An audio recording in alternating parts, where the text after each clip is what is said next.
আসসালামু আলাইকুম প্রিয় ছাত্ররা, কেমন আছো তোমরা? আশা করছি যে যেখানে আছো সুস্থ আছো, নিরাপদে আছো। আমিও ভালো আছি। আমি আকিবা আক্তার, প্রভাষক অর্থনীতি বিভাগ, ঢাকা কলেজ, ঢাকা। আজকের অনলাইন ক্লাসে তোমাদের সবাইকে স্বাগত জানাচ্ছি।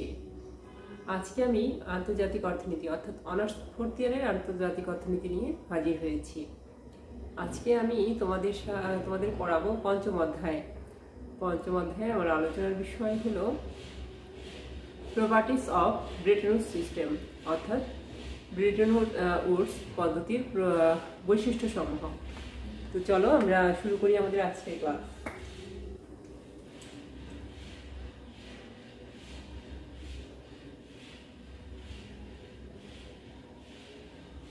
ব্রেটন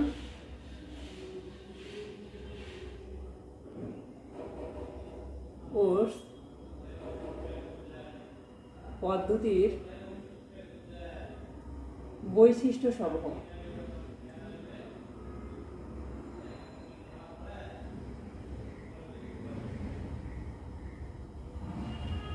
বা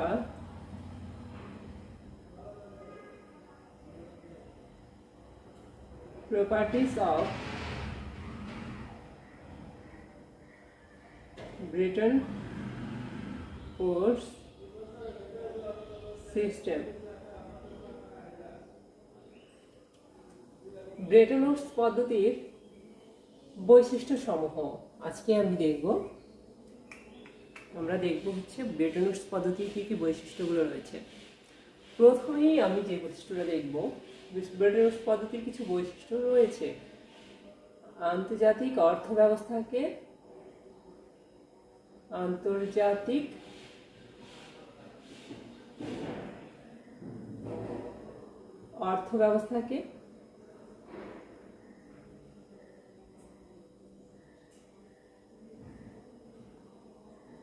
প্রাতিষ্ঠানিক রূপদান।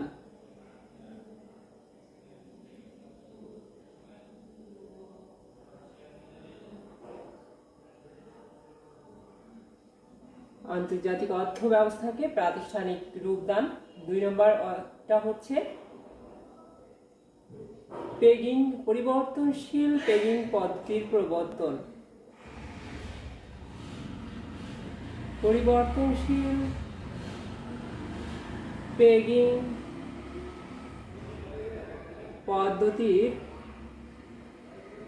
প্রবর্তন। পরিবর্তনশীল পেগিং পদ্ধতির প্রবর্তন।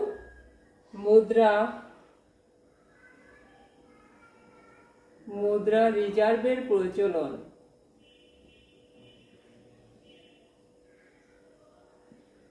মুদ্রা রিজার্ভের প্রচলন। 4 নম্বর হলো রিজার্ভ ব্যবহারে কোটা নির্ধারণ।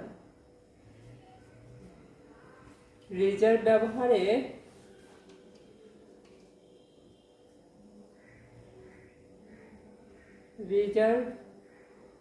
ব্যবহারে কোটা নির্ধারণ।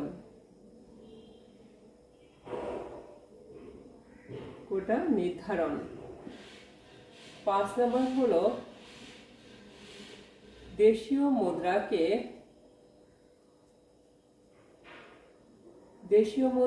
যে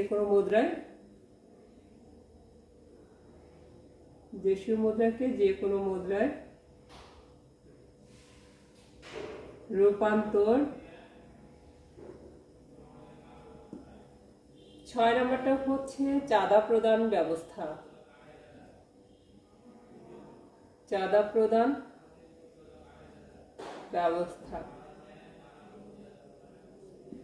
এই হলো আমাদের properties of Bretton Woods system. Bretton Woods পদ্ধতির বৈশিষ্ট্য সমূহ। প্রথমত হচ্ছে আন্তর্জাতিক অর্থব্যবস্থাকে প্রাতিষ্ঠানিক রূপদান। 2 নম্বরটা হচ্ছে পরিবর্তনশীল পেগিং পদ্ধতির প্রবর্তন। 3 নম্বর বৈশিষ্ট্যটা হচ্ছে মুদ্রা রিজার্ভের প্রচলন। 4 নম্বর বৈশিষ্ট্যটা হচ্ছে রিজার্ভ ব্যবহারে কোটা নির্ধারণ করা। 5 নম্বর হচ্ছে দেশীয় মুদ্রাকে যে কোনো মুদ্রায় রূপান্তর করা চাঁদা প্রদানের ব্যবস্থা।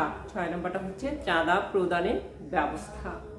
তো প্রথম যেটা আমরা দেখব, প্রথম যে বৈশিষ্ট্যটা সেটা হচ্ছে আন্তর্জাতিক অর্থ ব্যবস্থাকে প্রাতিষ্ঠানিক রূপদান।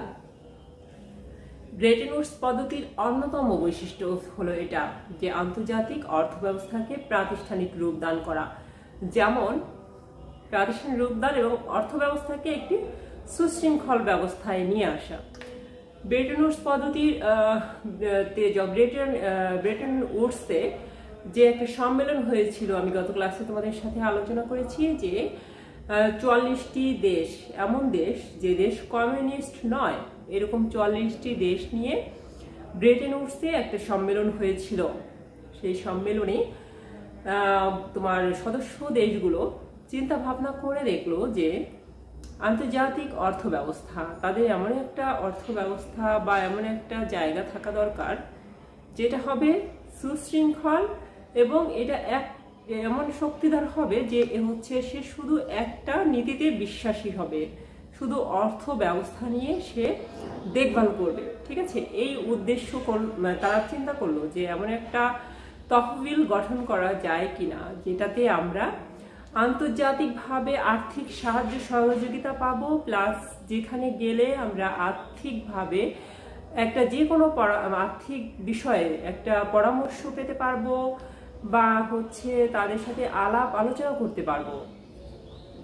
এমন একটা আন্তর্জাতিক সংস্থা বা তহবিল গঠন করার জন্য তারা চিন্তা ভাবনা করে তারা এই IMF বা আন্তর্জাতিক অর্থ তহবিল নামের একটা সংস্থা তারা করলো, আন্তর্জাতিক অর্থ তহবিল বা ইন্টারন্যাশনাল মনিটারি ফান্ড। ঠিক আছে, তো এই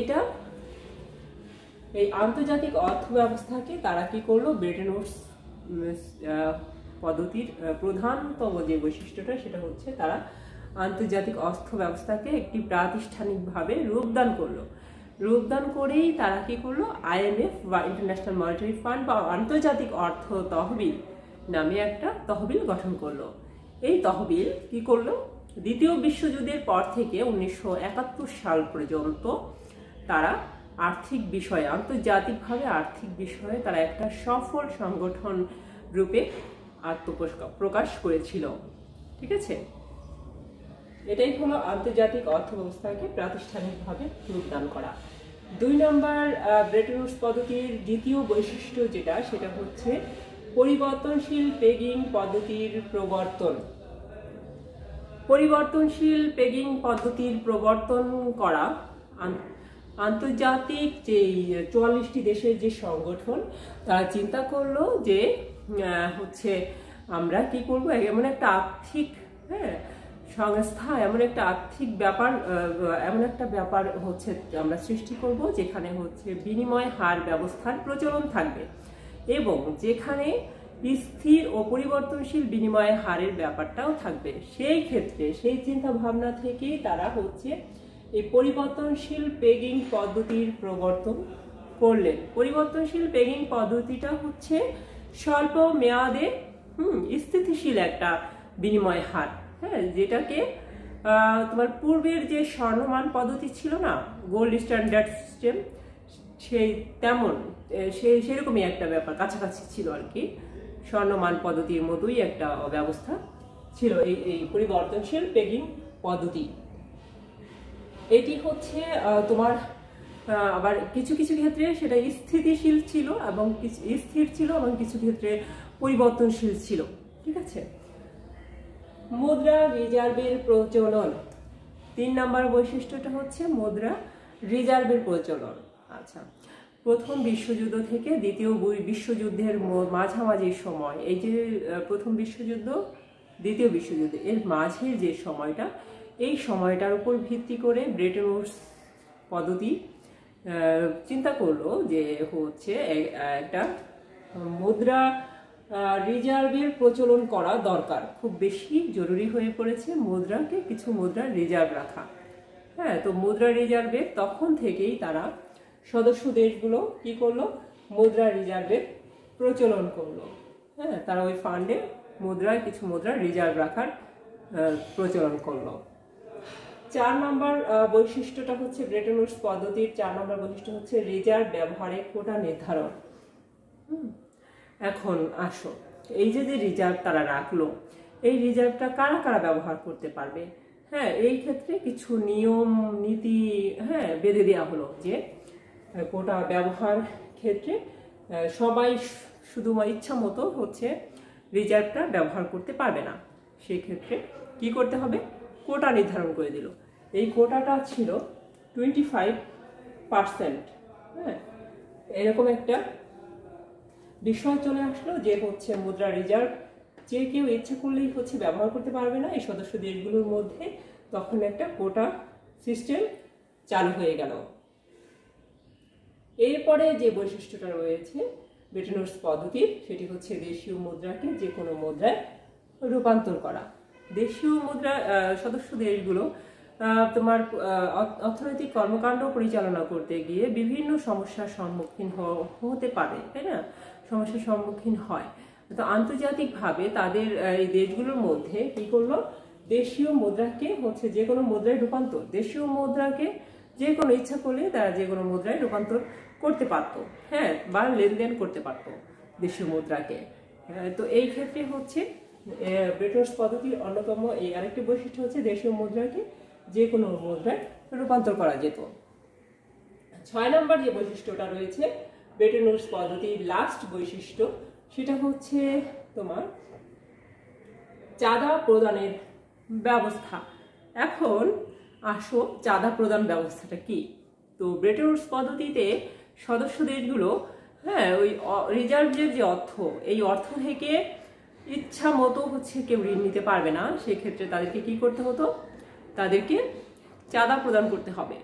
অবশ্যই তাদের ঋণ পেতে হলে রিজার্ভ থেকে তাদের যদি সাহায্য সহযোগিতা পেতে হয় বা ঋণ পেতে হয়, তাহলে অবশ্যই তাদের কি করতে হবে, চাঁদা প্রদান করতে হবে। এই চাঁদা প্রদানের ব্যবস্থাটা ছিল এরকম, তোমার চাঁদা প্রদানের ব্যবস্থাটা ছিল, যদি তারা 100 টাকা যদি চাঁদা দিত, সেক্ষেত্রে 25%, 25% তাদের চাঁদার পরিমাণ যদি 100% যদি হয়, সেক্ষেত্রে 25% হচ্ছে ডলারে দিবে, ডলারে অথবা স্বর্ণ মুদ্রায়, স্বর্ণ মুদ্রায় তারা রিজার্ভে দিবে 25% বা ডলারে দিবে, ডলারে দিবে বা স্বর্ণ মুদ্রায় তারা এটা দিতে পারবে। বাকি যে 75% রয়েছে, এই 75% তারা হচ্ছে দেশীয় মুদ্রায়, দেশীয় মুদ্রায় তারা প্রদান করবে। দেশীয় মুদ্রায় তারা প্রদান করবে কত পার্সেন্ট, 75%। অর্থ তারা চাঁদা প্রদান করতে গেলে 25% দিবে ডলারে বা স্বর্ণ মুদ্রায়, আর 75% দিবে দেশীয় মুদ্রায় চাঁদাটা দিবে। তো ব্রেটন উডস পদ্ধতির এই বৈশিষ্ট্যগুলোই ছিল আজকের আমার আলোচনার বিষয়। তোমরা ভালো থেকো, সুস্থ থেকো, আল্লাহ হাফেজ। ধন্যবাদ তোমাদের সবাইকে।